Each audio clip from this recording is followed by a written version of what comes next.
Terceiros nos processos deu continuidade às atividades no segundo dia de evento.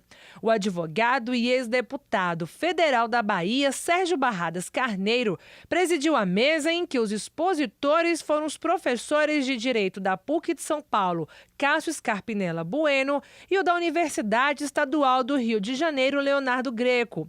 Barradas lembrou que o Brasil teve 2 códigos de processo civil, o de 1948 e o de 1973, e o novo CPC, agora, que é o terceiro. Então quis o destino que eu tivesse a honra de ser o relator, um dos relatores do principal código do nosso país, que é o Código de Processo Civil, que traz as regras pelas quais todos nós vamos à justiça pleitear os nossos direitos. E o Brasil, vocês sabem, teve 2 outros códigos de processo. O de 1939, chamado Código dos Estados, e o de 1973, ambos feitos em períodos ditatoriais. E quando esse projeto chegou nas nossas mãos, por iniciativa do então deputado, presidente da comissão, e aqui vale esse registro por uma questão de justiça, o deputado Fábio Tradi, nós disponibilizamos a versão que chegou do Senado com 978 artigos na internet. E ao lado de cada artigo, parágrafo ou inciso, haviam 2 ícones. Um para os iniciados poderem fazer sugestões aditivas, modificativas ou supressivas. O que é que eu estou dizendo com isso?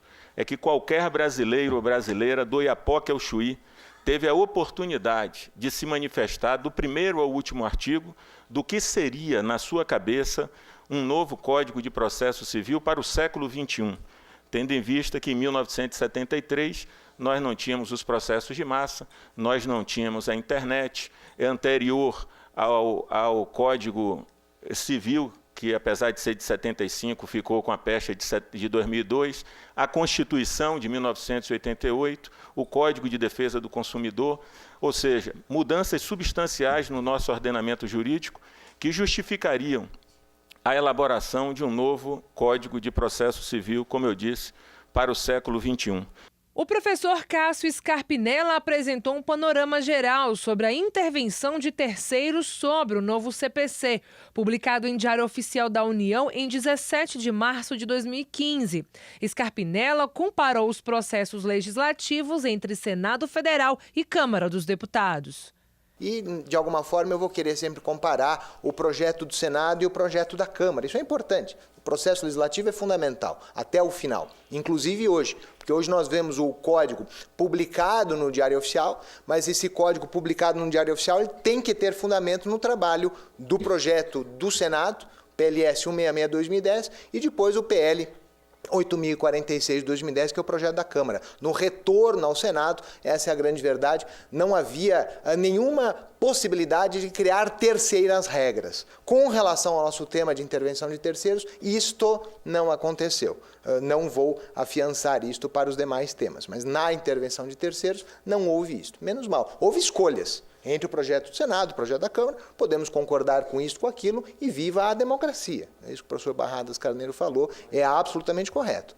Já no 5º painel da tarde, o tema Os Recursos foi presidido pelo vice-presidente da OAB, Cláudio Lamáquia, em que os seus expositores foram o presidente da OAB de Minas Gerais, Luiz Cláudio da Silva Chaves, e o advogado e jurista Nelson Nery Júnior. Lamáquia explanou quais foram os temas de objeto de luta da OAB para chegar ao novo CPC. De fato, a Ordem dos Advogados do Brasil está extremamente orgulhosa de poder desenvolver este primeiro congresso sobre o novo Código de Processo Civil. Notadamente porque este novo Código de Processo Civil ele tem o selo da OAB, o DNA da OAB em inúmeros pontos muito importantes. Como uma obra humana, ele não é uma obra perfeita. Na nossa avaliação, na crítica da OAB, também tem alguns pontos que merecem sim uma profunda reflexão. Mas no que diz respeito, Dr. Nelson Nery, querido presidente Luiz Cláudio Chaves, no que diz respeito a nós, aos advogados especificamente, no seu dia a dia, ao advogado militante, este código traz inúmeras vantagens, inúmeros benefícios e, acima de tudo, traz uma compreensão no fortalecimento do exercício profissional da advocacia, como é o caso dos honorários de sucumbência, o caráter alimentar, como já foi aqui dito inclusive na abertura deste congresso no dia de ontem, como o fim da compensação da verba honorária, como as férias para os advogados, como a contagem de prazos em dias úteis, todos estes temas que foram objeto de luta de muitos anos por todos nós, dirigentes de ordem e advogados. E, portanto, por isso estamos também celebrando com o Congresso Brasileiro sobre o novo CPC, celebrando exatamente a promulgação do novo Código de Processo Civil.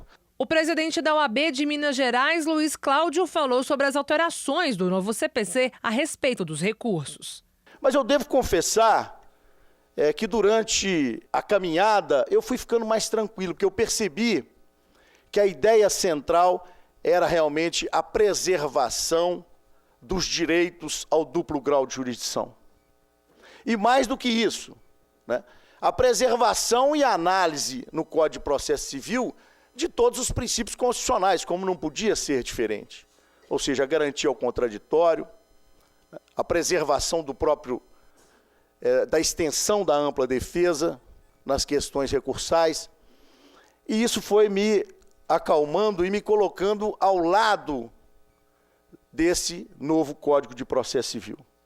E devo dizer que se ainda temos algumas imperfeições, seja na sua redação, seja na própria nomenclatura, como vou citar algumas aqui, mas coisas de menor importância, o resultado final no campo recursal não foi tão traumático quanto acho que toda a advocacia brasileira esperava. Pelo contrário, a própria parte recursal trouxe boas conquistas e garantias também para a advocacia. Eu costumo até dizer que esse CPC, né, ele depois da lei 8.904 e da lei que instituiu o Super Simples para a advocacia, foi uma das grandes vitórias da advocacia brasileira. E eu quero elogiar aqui o trabalho do Conselho Federal e de todos os presidentes de seccional, do Colégio de Presidentes, que realmente trabalharam em conjunto para que direitos e garantias da advocacia fossem introduzidas nesse código. O advogado e jurista Nelson Neri Júnior comentou sobre as interlocutórias do novo CPC. Parte de recursos. Nada mudou relativamente ao conceito de atos recorríveis. Então, sentença, decisão interlocutória e despacho, hoje são e amanhã serão a mesma coisa. Sentença, o ato que resolve dentro do processo de conhecimento, do processo comum, não é? Implica resolução de matérias do artigo 485 ou do 487, antigos 267 e 269, né, do atual e vigente Código, e que também colocam fim ao procedimento de cognição no primeiro grau. Então, isso é a definição de sentença pelo artigo 203, parágrafo 1º do Código de Processo Civil novo. Decisão interlocutória pelo novo Código é aquela que decide matérias, mas não se trata de sentença. Não faz uma definição como é hoje a da decisão interlocutória do 162, parágrafo 2º, que resolve no curso do processo questão incidente. A nova definição não é essa, mas por exclusão é uma questão decisória, não é sentença, é interlocutória. Tutelas de urgência e de evidência foi o último painel da tarde.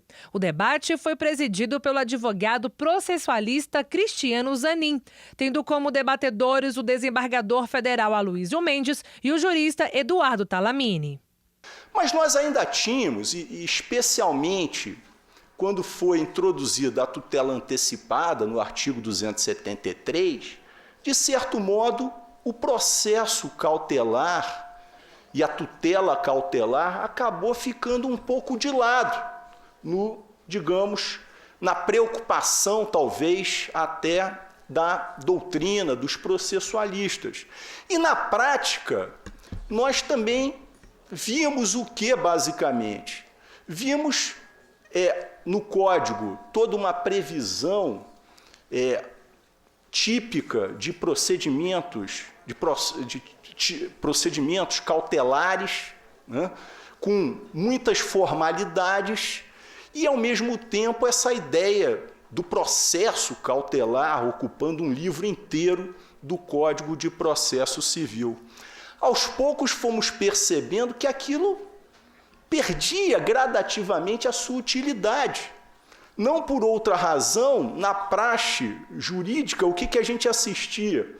Muitas vezes era concedida uma medida cautelar, né, liminar no processo cautelar, e depois ninguém sabia sequer ao certo o que fazer com o processo cautelar.